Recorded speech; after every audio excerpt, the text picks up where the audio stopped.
성령의 역사 마스터 클래스 69.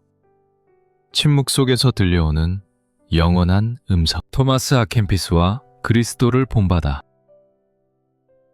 여러분 평안하셨습니까? 성령의 역사 마스터 클래스 69번째 시간입니다. 우리는 앞서 헤르트 흐루테를 통해 일상 속에서 어떻게 하나님의 임재를 발견하고 거룩한 공동체를 일구어 가는지에 대해 깊은 은혜를 나눴습니다. 오늘 우리가 만날 인물은 그 흐루테의 영적 정신을 가장 완벽하게 계승하고 전 세계에서 성경 다음으로 가장 많이 읽혔다는 경건의 고전, 그리스도를 본받아를 기록한 성자 토마스 아 캠피스입니다.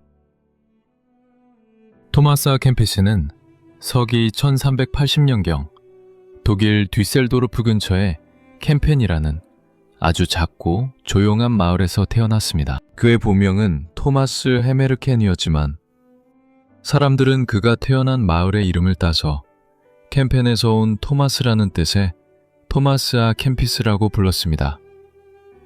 그의 아버지는 대장장이었고 어머니는 마을의 학교 선생님이었죠. 아주 평범하고 소박한 가문이었지만 그의 부모님은 하나님을 향한 깊은 경건을 자녀들에게 물려주었습니다. 특히 그의 형 요한이 먼저 헤르트 흐루테의 영향을 받아 공동생활 형제회에 들어간 것은 어린 토마스의 인생에 결정적인 이정표가 되었습니다. 토마스는 12살의 어린 나이에 형을 따라 네덜란드의 데벤테르로 유학을 떠났습니다. 그곳은 당시 새로운 경건 운동의 중심지였죠. 어린 토마스는 그곳에서 공동생활 형제회의 지도자였던 플로렌티우스 라데베인을 만났습니다. 라데베인은 어린 토마스를 자신의 집에 머물게 하며 마치 아들처럼 따뜻하게 보살펴 주었습니다. 토마스는 라데베인의 삶을 지켜보며 큰 충격을 받았습니다. 그는 말하기를 저분의 말 한마디, 몸짓 하나에서도 하나님의 향기가 난다 라고 고백했습니다. 토마스는 그곳에서 지식보다 중요한 것은 거룩한 삶이라는 사실을 영혼 깊숙이 새기게 되었습니다. 서기 1399년 19살이 된 토마스는 형 요한이 원장으로 있던 지볼레 근처의 아그네스산 수도원에 입회했습니다. 그는 그곳에서 죽는 날까지 무려 72년이라는 긴 세월 동안 수도원 담장 밖을 거의 나가지 않았습니다. 그에게 수도원 창문 너머로 보이는 작은 숲과 들판은 온 우주였고 자신의 작은 방은 하나님과 단둘이 만나는 지성소였습니다. 그는 수도원에서 성경을 필사하고 제자들을 가르치며 자신의 영혼을 오직 주님의 발자취에 맞추는 일에 평생을 바쳤습니다. 성령님은 이 고요하고 겸손한 수도사의 펜끝을 통해 시대를 초월하여 전 세계 성도들의 가슴을 울릴 불멸의 문장들을 빚어내기 시작하셨습니다. 토마스 아 캠피스의 대표작인 그리스도를 본받아는 그가 수도원 생활을 하며 틈틈이 기록했던 묵상 노트를 집대성한 것입니다. 이 책은 총 4권으로 구성되어 있는데 각 권마다 우리 영혼이 주님께 나아가는 단계적인 여정을 아주 정교하고도 따뜻하게 묘사하고 있습니다. 첫 번째 권은 영적 생활에 유익한 권고, 로서. 우리가 세상의 헛된 영광을 버리고 어떻게 내면의 삶을 시작해야 하는지를 가르칩니다. 그는 말합니다. 세상 만물은 헛되고 헛되니 오직 하나님을 사랑하고 그분만을 섬기는 것 외에는 아무것도 소망할 것이 없다. 라고 말이죠. 두 번째 권은 내면적인 삶에 관한 권고, 로서. 우리 마음의 성전 안에서 주님과 어떻게 친밀하게 교제하는지를 다룹니다. 토마스는 우리 영혼이 주님의 십자가를 짊어지는 것이야말로 가장 높은 지혜임을 강조했습니다. 그는 십자가 안에 구원이 있고 십자가 안에 생명이 있으며 십자가 안에 하늘의 감미로움이 있다 라고 노래했습니다. 고난을 피하는 것이 아니라 주님을 사랑하기에 그 고난을 기쁘게 받아들이는 순종의 영성이 이 책 곳곳에 보석처럼 박혀 있습니다. 성령님은 토마스의 글을 통해 우리에게 고난을 넘어서는 하늘의 평강을 가르쳐 주십니다. 세 번째 권은 내면적인 위로에 관하여 로서. 이 책에서 가장 길고도 깊은 내용을 담고 있습니다. 여기서는 주님과 제자가 직접 대화하는 형식으로 기록되어 있는데 마치 한 편의 절절한 사랑 노래를 듣는 것과 같습니다. 제자가 자신의 연약함과 고통을 호소하면 주님은 그를 위로하시며 나의 아들아, 나에게 너의 마음을 다 내어놓아라. 내가 너의 안식처가 되어주겠다. 라고 응답하십니다. 토마스는 이 대화를 통해 인간의 지성이 도달할 수 없는 그 신비로운 사랑의 일치를 우리에게 보여주었습니다. 하나님을 공부하는 대상이 아니라 사랑하는 연인으로 대하는 그 뜨거운 고백이 우리의 가슴을 적십니다. 마지막 네 번째 권은 성체 성사에 관한 권고입니다. 토마스는 주님의 몸과 피를 나누는 성찬의 자리가 이 세상에서 우리가 주님과 가장 가깝게 하나가 되는 거룩한 신비의 시간이라고 믿었습니다. 그는 성체를 영하기 전에 두려움과 떨림, 그리고 성체를 영한 후에 황홀한 기쁨을 아주 섬세하게 기록했습니다. 그는 우리 영혼이 주님을 모시기에 합당한 깨끗한 방이 되어야 한다고 강조했습니다. 이 네 권의 책은 단순히 지식을 전달하는 것이 아니라 읽는 이의 영혼을 만지고 회개하게 하며 주님을 향해 무릎 꿇게 만드는 강력한 성령의 능력을 담고 있습니다. 토마스 아 캠피스의 영성은 아주 소박하면서도 단호했습니다. 그는 세상의 복잡한 신학 논쟁이나 화려한 미사여구를 경계했습니다. 그는 말하기를 삼위일체에 대해 아무리 깊은 논쟁을 할 줄 안다 해도 겸손함이 없어서 하나님을 슬프게 한다면 그 지식이 무슨 소용이 있겠는가? 라고 일침을 가했습니다. 그에게 중요한 것은 오직 하나. 오늘 내가 어제보다 더 주님을 닮았는가? 라는 질문뿐이었습니다. 그는 매일 아침 자신에게 물었습니다. 토마스야, 너는 오늘 주님의 십자가를 기쁘게 짊어질 준비가 되었느냐? 라고 말이죠.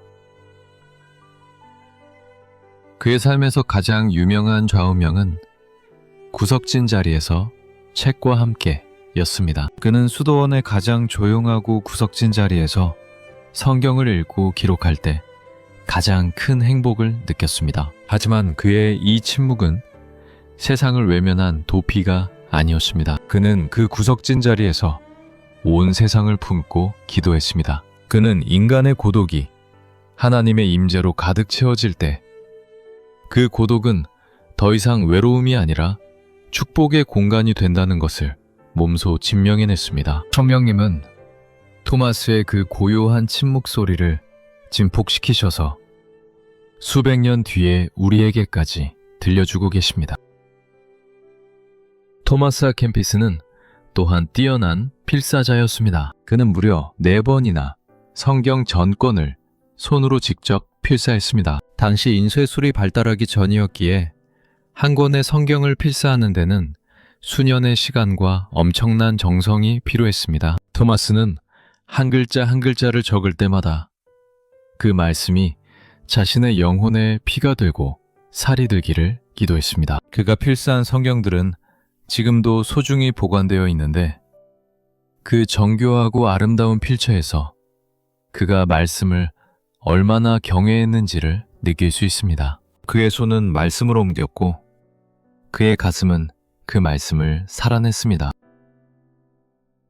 토마스의 가르침은 종파를 초월하여 수많은 영적 거인들에게 지대한 영향을 주었습니다. 종교개혁자 마르틴 루터와 존 칼빈은 이 책을 극찬하며 곁에 두고 읽었으며 예수의 창설자 이냐시오 로리올라는 매일 이 책을 읽으며 영신 수련의 기초를 닦았습니다. 또한 존 웨슬리는 이 책을 통해 회심의 결정적인 계기를 마련했습니다. 수백 년의 세월 동안 수많은 성도가 죽음의 고비에서 혹은 극심한 고난의 현장에서 토마스의 문장들을 읽으며 주님의 위로를 얻었습니다. 이 책이 이토록 오랫동안 사랑받는 이유는 그것이 한 인간의 지혜가 아니라 성령님이 우리 영혼에 직접 건네시는 다정한 속삭임이기 때문입니다.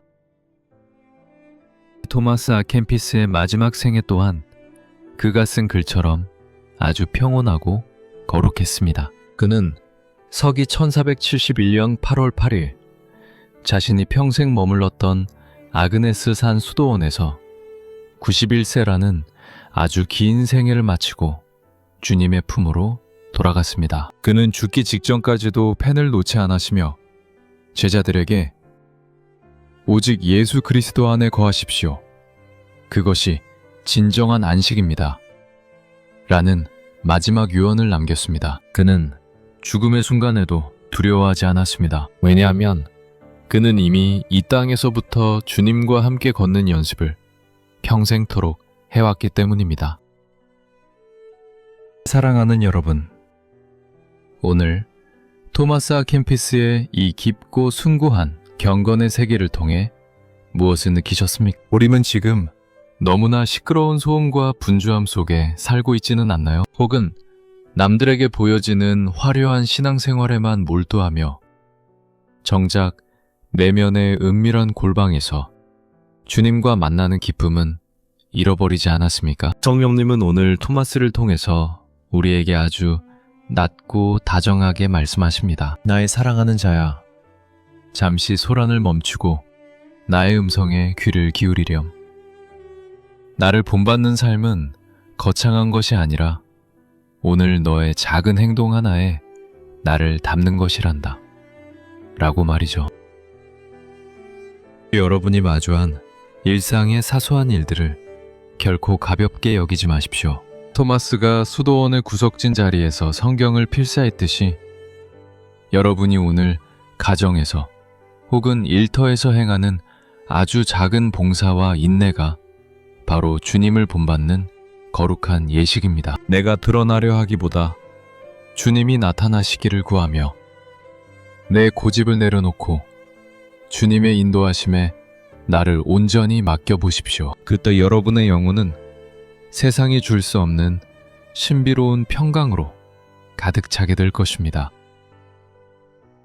또한 우리가 겪는 고난과 시련에 주님의 십자가 사랑 안에서 재해석해 보시길 바랍니다. 토마스는 십자가야말로 주님께 가는 가장 빠르고 정확한 길이라고 했습니다. 여러분의 삶에 닥친 아픔과 눈물이 사실은 주님이 여러분을 더 가까이 안아주기 위해 허락하신 은총의 도구임을 믿으십시오. 내가 낮아질 때 주님은 높아지시고 내가 비워질 때 주님은 채워지십니다. 주님을 본받는다는 것은 주님의 고난에도 함께 참여하는 것임을 기억하며 오늘 하루도 당당하게 여러분의 십자가를 짊어지시기를 축복합니다.